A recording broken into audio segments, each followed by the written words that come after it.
Hello, I'm Nathan Lundstad. I've been nominated as a candidate for the 2013 Man of the Year for the Leukemia and Lymphoma Society. This is a great honor and also very humbling to be involved in this campaign. How many of you have a family member or close friend who has had cancer or even has had cancer yourself?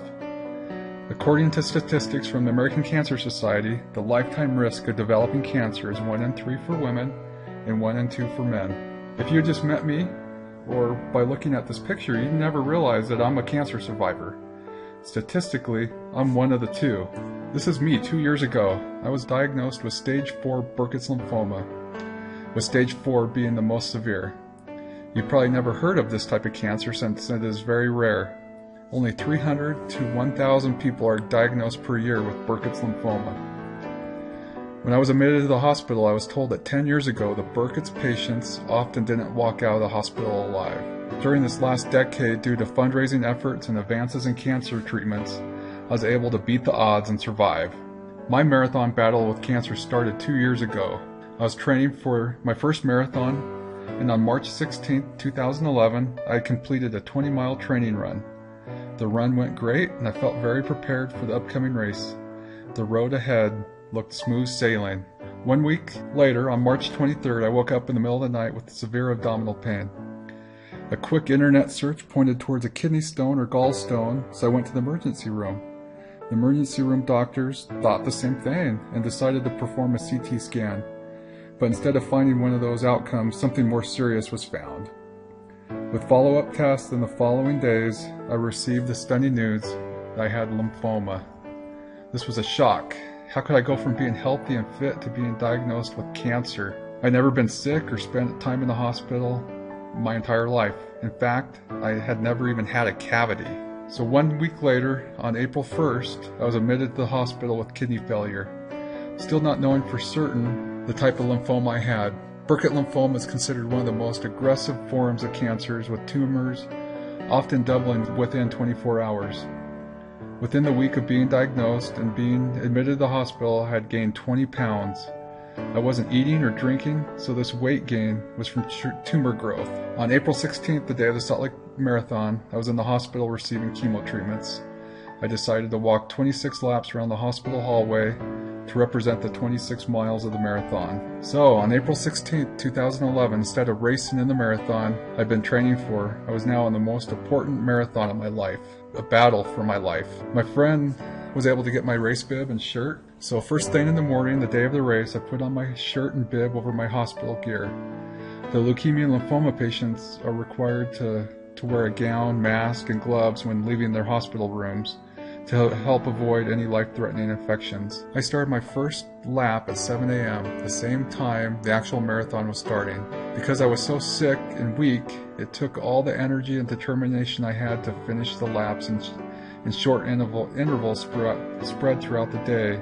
Pulling my IV pole by my side, I finished the last lap at 10 p.m. In the dark hallways of the hospital, there was no one there to cheer me on but my wife by my side. But I did it.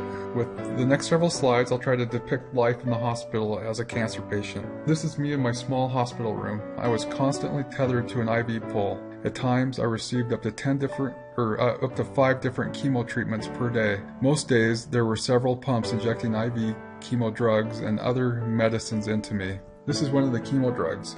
For anyone other than me, this was considered a hazardous chemical, and extreme caution was needed, even in handling the chemo drugs, and it was required to be disposed of as a hazardous waste. And not all chemo drugs were administered through an IV. This one was injected manually over several minutes. One aspect of extended stays in the hospital is the loss of privacy. Everything was monitored, including waste output. My boys like me to tell this story. After one of the chemo treatments, I was given huge amounts of IV fluids to flush my system. As a result, there was a lot of fluid retention.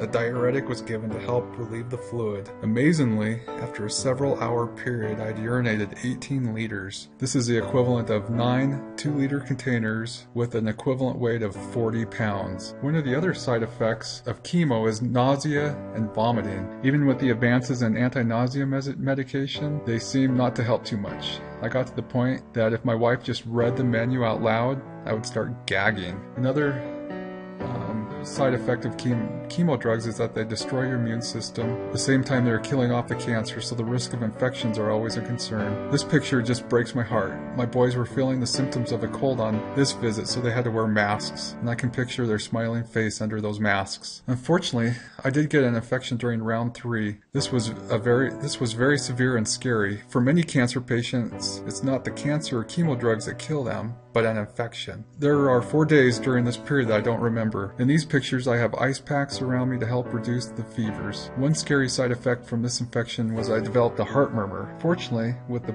blood transfusion, the murmur corrected itself and I didn't receive any lasting damage. Another side effect of chemo is hair loss. This included the eyebrows and eyelashes. And this picture is hard for me to look at since the coloring of my eyes looks off. And to protect my eyes before receiving one of the chemo drugs, eye drops were given every 4 hours for several days. If these weren't given, there's a risk that the chemo drug could damage the corneas. This is my central line. It was a lifesaver having this, so I didn't have to constantly be poked with needles to receive IVs or have blood drawn. All the various drugs could be attached via the ports and would be directly injected into the circulatory system straight to the heart. And since this was a direct pathway to the heart, it was extremely important to keep this free from infection. And part of my treatments involved receiving 8 lumbar punctures, or spinal taps, where spinal fluid was removed and tested, and chemo drugs were injected directly into the spinal column. This was a happy day. This picture was taken just before my central line was removed, after having been told the cancer was in remission. The picture is with Meredith, who installed and removed my central line and performed majority of the lumbar punctures. Meredith has been a good friend and has been involved in helping fundraise for this campaign. This picture makes me a little emotional. The lumbar punctures really weren't that painful, but they did cause a little anxiety with the thought that a needle was being inserted into my spinal column. But look at Meredith's smiling face. It was always reassuring to have these procedures performed by her, since she was always so positive and reassuring. And I have to say that all the staff at LDS Hospital were the same. Having such great caregivers and expert doctors made the whole battle bearable. So with the cancer being declared in remission on July 18th, it was time to celebrate. It took a lot of effort and hard work to get back into life and get back into shape. One of my first goals was to complete the Salt Lake City Marathon that I had initially set out to race. This is nearly 1 year after being diagnosed and battling for my life. Even though I walked a lot in the hospital, even up to 6 miles a day, it was very difficult to get back into running shape. In July, the first time I attempted to run, I couldn't even take 2 strides. So it took time running further each day to build up to being able to reach my goal. And with this goal completed, I have had the rest of my life to look forward to. Not really sure what was going to be right around the next corner. So 1 year later, this is me crossing the finish line with my 2 boys. A very happy day. And this is me celebrating with my family. And unfortunately, I've been able to continue on to reach my other goals. And this is me riding in the stage 5 leg of the Tour of Utah from Park City to Snowbird. Over 100 miles with 10,000 feet of elevation gain. And I also tried cyclocross races. These were a lot of fun. And this is my family at the annual Light the Night Walk in Sugar House Park. As a cancer survivor, I feel it an honor to offer some type of payback to assist in finding a cure for future patients and honoring those that have made it possible for us to have the cures and treatments we now have. Unfortunately, there isn't enough money to fund all the research projects to find cures for cancer. In fact, there's been a research gap that has developed. In the past, the government funded 25% or more of the money towards research. Now it's down to less than 6%. With current economic conditions, with the sequestering of government funds, the future isn't looking good for cancer research funding. This is all the more reason for private donations to the Leukemia and Lymphoma Society to help fill this gap. Every dollar is important. No donation is too small. And whenever I donate, I want to know where the money goes. The 2012 audit for the Leukemia and Lymphoma Society shows that 78% of donation go towards research, and then with 22% going towards administrative overhead. And then searches indicate that, a charity is satisfactory if it is 60% of the program funding goes to the charity, and then it's considered very efficient if 75% goes directly to the charity. So with the Leukemia and Lymphoma Society, with 78% going towards program costs, it's considered a very efficient charity. Someday is today is the new slogan for the Leukemia and Lymphoma Society. Other organizations may focus on prevention and early detection for blood cancers. Blood cancers aren't preventable. So for those currently battling leukemia and lymphoma, someday may be too late. The Leukemia and Lymphoma Society is focused on finding a cure,